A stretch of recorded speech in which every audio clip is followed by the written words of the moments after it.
Choisissez d'être heureux. Choisissez d'être heureux. Choisissez d'être heureux.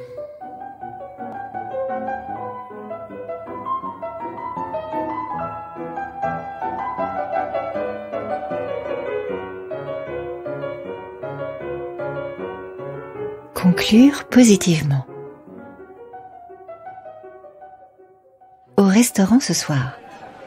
Une belle occasion de profiter à nouveau de la cuisine locale, dans ce sud-ouest à la gastronomie si généreuse. Alors ce soir, nous sommes plusieurs à avoir opté pour un confit. Plat royal et emblématique, fidèle à lui-même et différent à chaque fois. D'ailleurs, vous en conviendrez sûrement, tout dépend de la manière dont il est accompagné. Et ce soir, c'est jour de fête, à la manière d'un paysage aux équilibres parfaits, le confit est accompagné d'une généreuse salade à l'huile de noix ainsi que de pommes à la sarladaise dans le plus pur respect de la tradition. Et c'est là que notre exercice gastronomique pourrait prendre une tournure presque scientifique. Car certains d'entre nous ont bien l'intention de profiter pleinement de leur assiette, dans un souci d'équilibre et d'équité.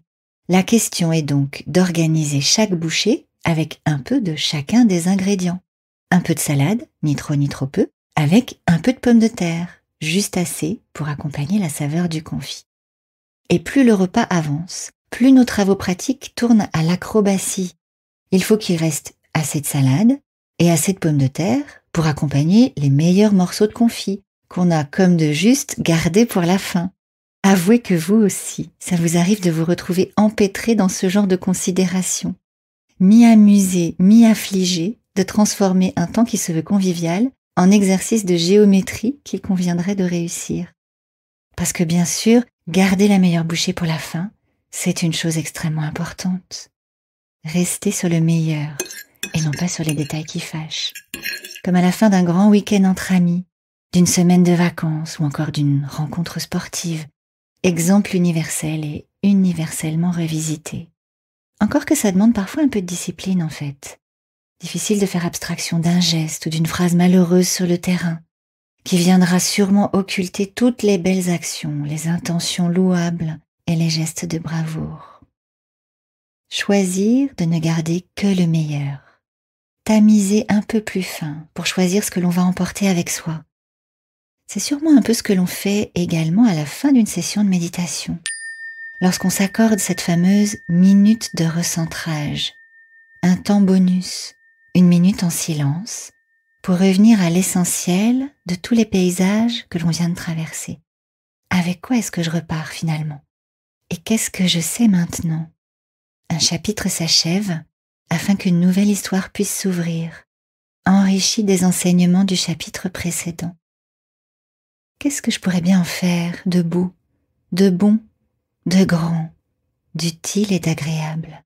Et bien sûr, il faut reconnaître que ça demande parfois une certaine volonté, que de lutter contre l'impatience, la tentation d'enchaîner sur autre chose.